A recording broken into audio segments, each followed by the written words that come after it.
you kidding me? You know that comment you said to the radio? The thing that we got wrong? Clearly, Brussels sprouts are the worst vegetable. Call us and let the world know your thoughts. 855-257-7469. That's 855-ALS-SHOW. Love this next cat. He's Paul, Minnesota sports lifer, and we'll get to the sports here, Paul. I'm kind of running on some energy today, and I want to talk with you about it. We've been friends for, again, we keep doing this, 50 years? How old are you, in 6th grade or 7th grade when we met? Yeah, pretty much. Yeah, we're a half century. We're old. Yeah, and we don't talk a ton of pop. We don't on this show, obviously, because you're a sports guy. But we differ, and for 50 years, you've probably given me grace more often than we can probably count on something I probably said inappropriate or didn't phrase, and it hit your ear weird. I mean, it's 50 years, right? Yeah. Yep. I mean, inevitably, we all step on our landmines of our friends, right? So something's going to happen. Okay. But yet, for some reason, and some of this is alcohol infused, by the way. We're on guy weekends, and you're just going back and forth, and you hit a bad. I mean, let's be honest. Fair. But for some reason, you and I can continue to be friends. Why? I'm using the Charlie Kirk shooting, and this happened. And we've got shootings all over the place, especially here in Minnesota this year. This is not a right thing. But yesterday I got done working. I had a good day at work, went out the garage, told the wife, said, meet you in the garage. I'm going to have a cigar. When you get home, I'll be in the garage. And I start getting on the X thing or the Facebook deal, the Reels, whatever they call the thing now. And I see what I can only clowns that were doing dancing, making up songs, doing this weird stuff about Charlie Kirk getting shot. Now, you don't have to like him. You don't have to like his politics. But God, what makes you think the best thing I can do today is run to my garage or out to my car and shoot a video of me being happy? This is not our generation, Paul. If you have nothing nice to say, don't say anything at all. You ever hear that, Paul? My parents' number one thing. Where do we get to this point where, and again, it's 350 million people. There are idiots everywhere. I get it. Maybe it's just they all got together. But it hit my heart so wrong yesterday, Paul. Inside, it's like that can't be who we are today.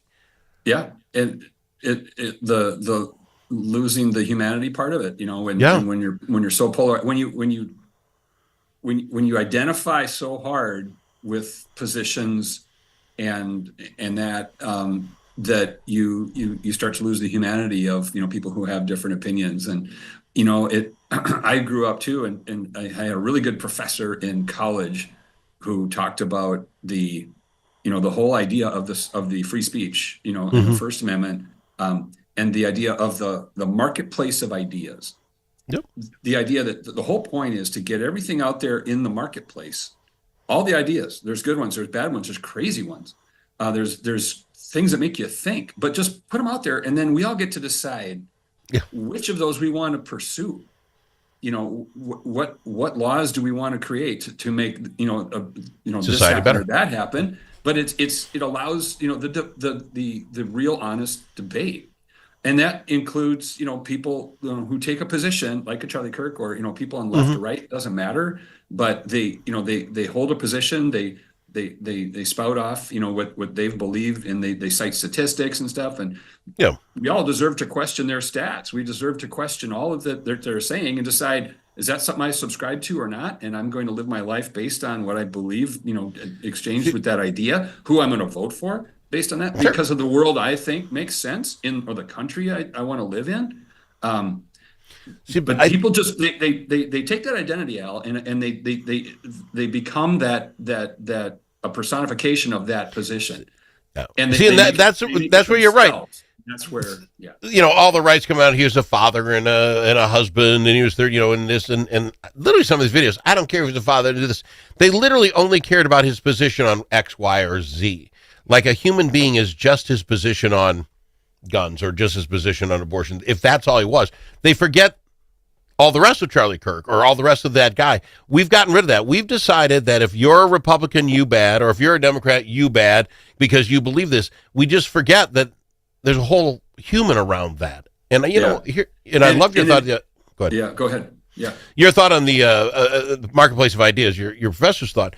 What we've screwed up with this, Paul, is all the ideas, right, wrong, Kirk ideas, put them all out. I love that. But what we got now is crazy people, and I'm going to use crazy. I know that's a terrible term. Crazy people who back in our day, I love that term, couldn't find other crazy people to fill their bucket. But now you type in who else hates Charlie Kirk, and you get a group of 100, and they're all, oh, you go, sir, you got it. And then all of a sudden they're filling their buckets. This internet, the weird part of the internet is it's got those guys feeling they've done something. Is that nuts? Yeah, and and that's the negative part of finding community, right? You got crazy. You can find a crazy community on anything, Exactly. Yeah, and so it's a double-edged sword. It's good and it's bad, and the other piece of that kind of corollary is because the internet has changed the media side so much that anybody can be a publisher, anybody can be a podcaster. It just honestly, you could with AI, it's even easier now to make stuff. But that means there's no editor. Again, good and bad. Anybody can put their stuff out there. However, there's no arbiter of truth. There's nobody fact checking anything. And so if you see it on the internet, people believe it. And people are not, they're not doing the fact checking. They just see it and then they subscribe to it and they think it is true. And it's so much is not. And now with AI, it's like, we don't even know, what video's real or anything. It's really frightening stuff. And I worry that people don't just question everything you see, everything you hear. Just don't take it hook, line, and sinker. Just question it. Think for yourself what you learned growing up, the values you were taught. Question it. Because none of it's absolutely right. None of it's absolutely right. Well, I love having you as my friend for years, Paulie, and what a great segue. You must be a radio guy. This fake internet stuff. I read, and I thought 100% it was true. J.J. Jefferson came out and said, I don't care what Charlie Kirk's positions are. He was a family man. I'm going to take care of all of their housing needs in college for the kids. This was a meme yesterday. I'm like, way to go, JJ. He found out about it at the same time I did. It was fake. There's like somebody went out and did that for every football player out there on every team. I'm like, you sons of... Yeah. So that's crazy, and for people that have that amount of skill, I mean, it's amazing people can do that, but then you do that for basically a criminal activity by stealing identities or, duping older folks into, giving away their fortune because they posed as their grandkid in jail and wanted bail. And happened to my parents, they got that call and posed as my son. It was like, how bad are you? You're very smart, but you're using it for the most. Use your powers for good. Here's one for you, Paul, because I talked about it yesterday. There's an 80-year-old Chinese, evidently Japanese gal. So this happens all over the world, which thank God, I thought it was an American thing. She got convinced. She was talking to an astronaut on the space station from Japan, and he had to have emergency money because they were running out of air. So she needed to buy air for them. And you can't fix stupid. You can't. There's only so much we can do, But she sent the money to a bank thinking, does that get air up to the? Anyway, I'm sorry. Now I'm laughing. I don't know if I've ever heard Paul use the word stupid, but you're perfectly used, Paulie. You can't make stupid. We'll be back we'll talk sports after this with Paul, Minnesota Sports Lifer. If it's your turn to host a game, Grandpa's Barbecue suggests you try something different. Put out the perfect barbecue flavor of Grandpa's Barbecue. Add it to your ribs, dip the meatballs, or drench your wings in the original flavor of Grandpa's Barbecue. It isn't too hot or spicy, fruity or smoky or whatever. Grandpa's Barbecue.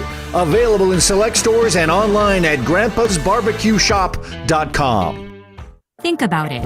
A famous politician once said, "You're entitled to your opinion, but you are not entitled to your own facts." But in a world full of AI and fake news, where can Minnesotans find the facts? Center of the American Experiment is Minnesota's go-to source for fact-based analysis and common sense solutions for taxes, energy, public safety, and our kids' education.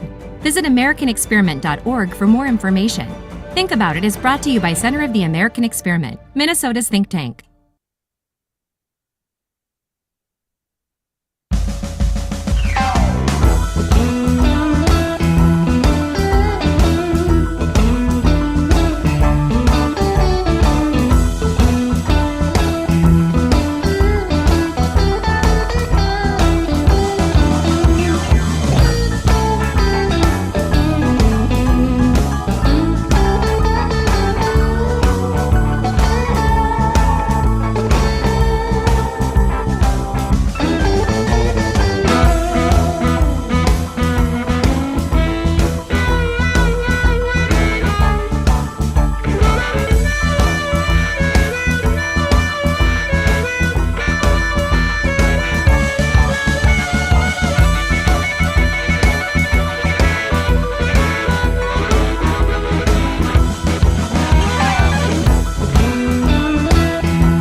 The Al Travis Show, the last place you can go and hear all sides. Respectful, thoughtful, and grateful.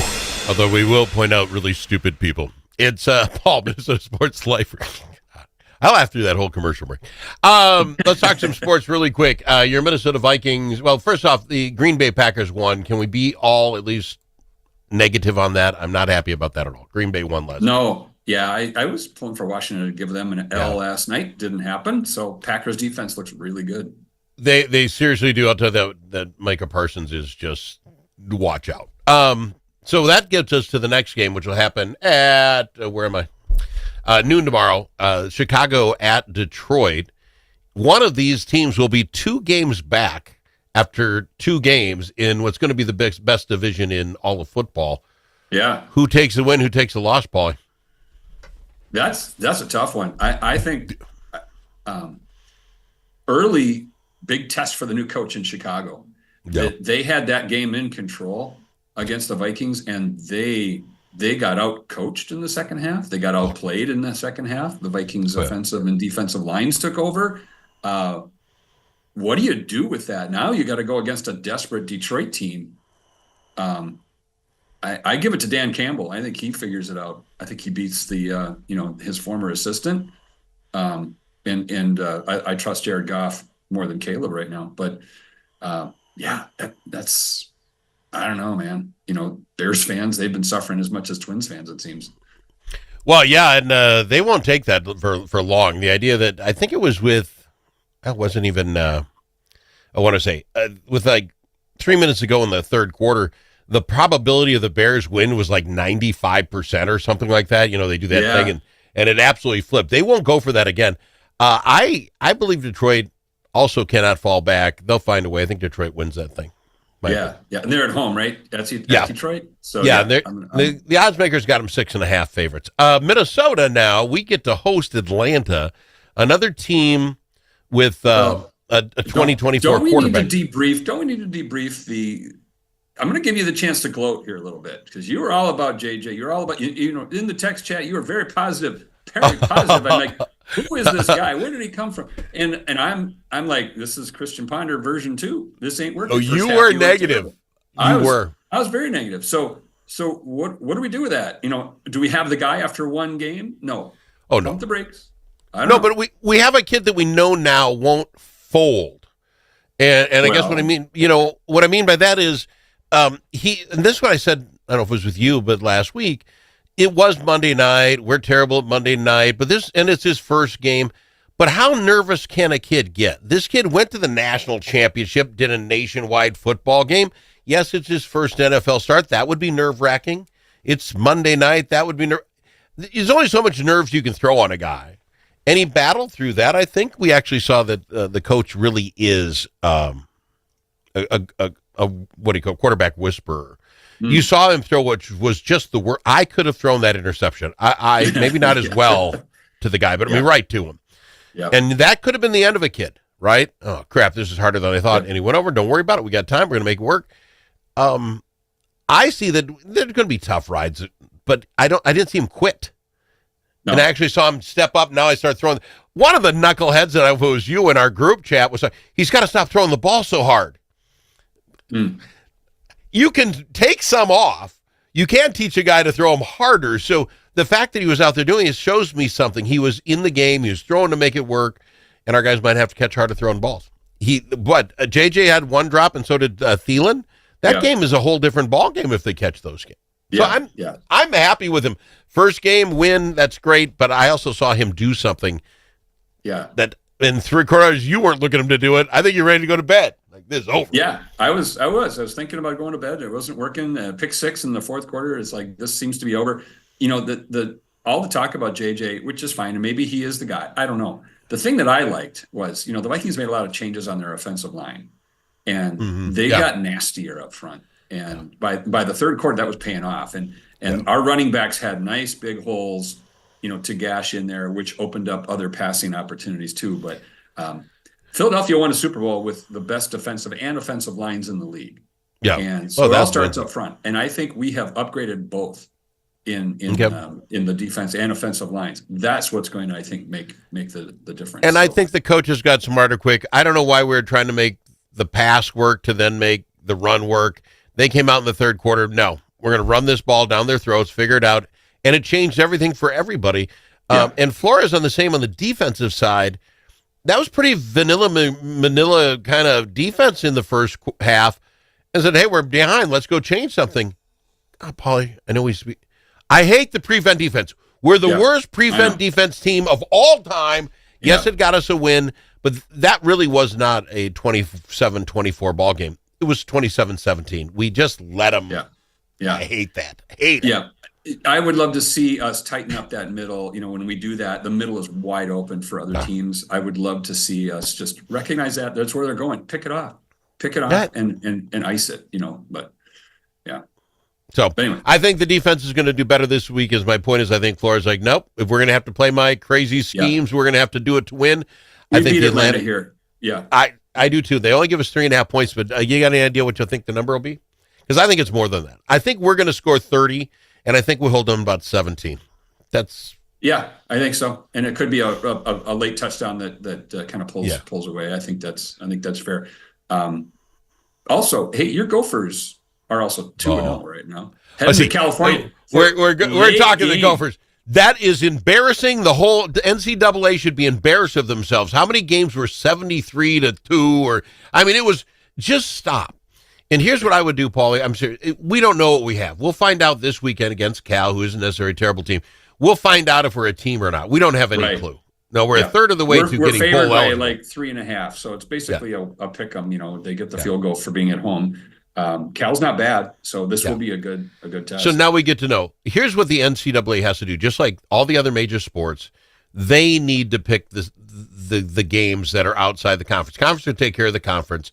But all preseason games, the non-conference, should be done by the NCAA with similar teams, of different leagues that are comparable.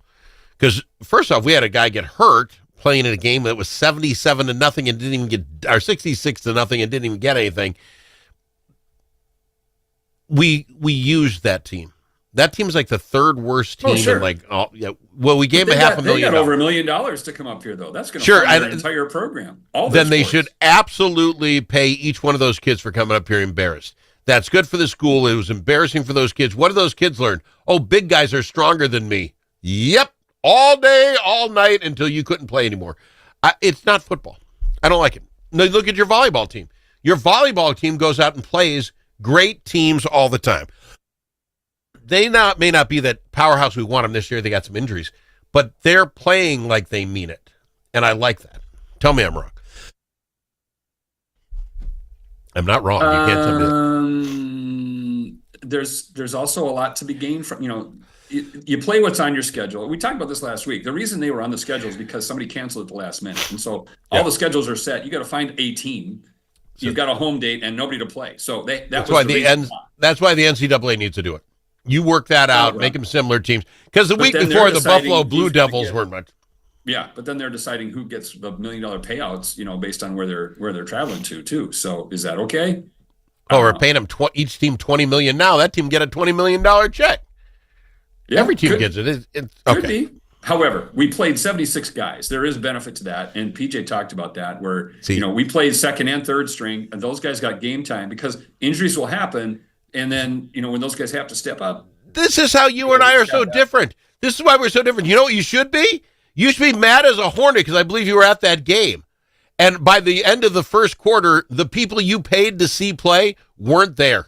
We are putting off Bob's nephew. Well, I was interested. I was interested in the depth. I was cool with that. There's a Chicken Jansky who's a second string quarterback. That was kind of cool. It's Jim Chicken Jansky's kid who played basketball for the Gophers. How about time he got to the third quarterback? When were you going to get upset that you're playing full price for this? I was not upset at all. The price for those tickets was way down because they knew what the quality of the opponent was. So I didn't spend a lot on it. It was a great afternoon. It was a beautiful day. Till the rain. Then the rain came and they had to stop the. The only people really happy about the rain was the entire other team. Oh, look, lightning! Yeah. I'm sure. Yeah, I'm sure it was lightning. We got to go. Yeah. All right. What do you do with that stadium when the lightning hits? By the way, we should put a dome on that. Oh my gosh! I would say it doesn't get old, but it does get old when you talk about putting domes on stadiums. Maybe let's build you a dome stadium just so you can go and Thank watch you. whatever you want, and then I've been cities, you're gonna have a game. I know a lot of politicians in this state, and I've been pushing for years to get a one of the stadiums from one of our teams down here in Blue Earth as kind of an economic development thing for us, and get people down here to Southern. Yeah, I haven't pulled it off yet, but that is going to be my thing. We're going to get that done, good and it'll luck be with domed. that. It'll be domed because you want to drive all the way down here. You're going to want to see the game. You're going to have to look at the forecast and not come down. So we'll have it domed. What else you got when I go down there? You have one hotel? Do you have a grocery store? Maybe a liquor store? Maybe We a had bar? liquor store. We had liquor store. We had liquor store. Got a couple churches. We're good. A couple churches. Oh, good. Yeah, that'll get me down. Okay. Paulie. One more last thing. Volleyball. Where are you at with your volleyball squad? I did hear that 2 people got injured. Like this gal, 22 years old. How do you have back problems? That's you and me. How has she got? Goodness. Yeah. No, it's a couple of injuries there, and so it's gonna hamstring them a little bit. No pun intended. But there's a game tonight. The Big Ten season though, when that gets going, it's going to be a big test. There's no break. When you got to face the Nebraskas and Wisconsins and Purdue's, and they're all ranked. I mean, we'll find out what the team's made of. That's for sure. Fair enough, my friend. I appreciate you being here. Thanks for going off on a tangent with me earlier on to start this thing out. I presume we'll have the same text messages going back and forth Sunday night? Yeah. All right. I'll see you on the phone. Try to keep the faith, huh? Stop dumping on my team. Hey, Mr. Positivity. That's what they call me, Mr. Positivity. Yeah. It's the Al Travis Show. Minnesota Sports Life for Paulie. We'll get back with more right after this.